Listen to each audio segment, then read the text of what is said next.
ওম নমঃ শিবায়, welcome back once again. আজকে দেখবো আপনার পার্টনারের মনে আপনার জন্য কি ফিলিংস চলছে, ইনি আপনার জন্য কি ফিল করছেন, কি মাথায় ওনার কি চলছে, আপনাকে নিয়ে কি থিঙ্কিং চলছে, এটার উপরে একটা কালেকটিভ জেনারেল টাইমলেস আর শর্ট রিডিং করব। এটা জেনারেল রিডিং, তার মানে জেনারেল মিন্স সবার জন্য রিডিংটা। আর আপনারা যদি আমার সাথে পার্সোনাল রিডিং সেশন বুক করতে চান, হোয়াটসঅ্যাপ নাম্বার দেওয়া আছে, আপনাকে হোয়াটসঅ্যাপে মেসেজ করে রিডিং বুক করতে হবে, ঠিক আছে? তো হর হর মহাদেব, রিডিংটা শুরু করি। প্লিজ ইউনিভার্স গাইড করুন আমার ভিউয়ার্সদের পার্টনার্স রাইট নাও, আমার ভিউয়ার্সদের নিয়ে কি ভাবছেন, কি ফিল করছেন, প্লিজ ইউনিভার্স গাইড করুন। ওম নমঃ শিবায়, ওম নমঃ শিবায়, ওম নমঃ শিবায়, Har Har Mahadev. Ace of source,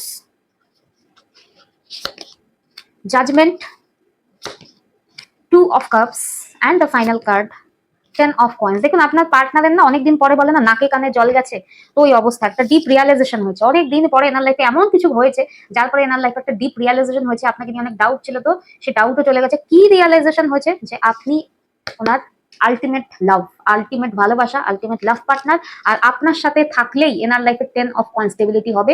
আপনার সাথে না থাকলে এর লাইফে কোনোদিন স্টেবিলিটি হবে না। এই জিনিসটা কোথাও না কোথাও এটা আজকে আউট অফ দ্য ব্লু এনার মনে হবে। আমি দেখতে চাই এনার লাইফে এমন কি হয়েছে, জাজমেন্ট কল, ডিভাইন জাজমেন্ট এমন কি এসেছে যে হঠাৎ এই ভালোবাসা আপনার প্রতি রিয়ালাইজেশন হঠাৎ করে হয়েছে। প্লিজ ইউনিভার্স বলুন এনার লাইফে কি হয়েছে যে এই রিয়ালাইজেশনটা হয়েছে, ডিভাইন ইন্টারভেনশন কি হয়েছে। Har Har Mahadev. King of cups, two of swords and the final. Okay, এনার লাইফে আমি দেখতে পাচ্ছি ভালোবাসা অথবা আপনার সাথে যে কানেকশন সেটার মধ্যে অনেক ইলিউশন ছিল। হয়তো কোনো মানুষের প্রভাবে ছিলেন, হয়তো কোনো মানুষের ম্যানিপুলেটিভ কথাবার্তার মধ্যে ইনি ফেসে গেছিলেন। তো যাই হোক না কেন, লাইফে না একটা ধোকা, ইনি ধাক্কা বা ধোকা খেয়েছেন।